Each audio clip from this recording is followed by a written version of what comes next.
Hi అండి. మీలో ఎంతమందికి బీట్రూట్ జ్యూస్ అంటే ఇష్టమండి? సో, నాకైతే అసలు ఇష్టమైతే లేదండి. కానీ తప్పదు కదండీ! మన హెల్త్ అనేది కంట్రోల్ తప్పినప్పుడు మనం ఇలాంటివి ఇష్టం లేకపోయినా కష్టంగా తాగాల్సిందే కదండీ!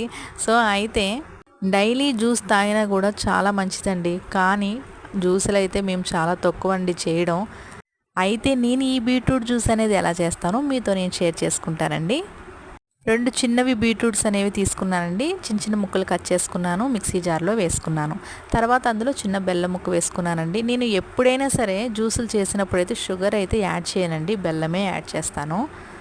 తర్వాత కొంచెం వాటర్ పోసుకొని మిక్సీ పట్టుకున్నాను. ఈ బీట్రూట్ పేస్ట్‌నంతా కూడా ఆ జ్యూస్ దిగే వరకు మంచిగా వడగట్టేసుకున్నానండి. టోటల్‌గా ఫినిష్ అయిపోయిందండి బీట్రూట్ జ్యూస్ అయితే. సో, నెక్స్ట్ అయితే ఇందులో మనం కొంచెం మిల్క్ కూడా యాడ్ చేసుకోవచ్చండి. ఒకసారి ట్రై చేసి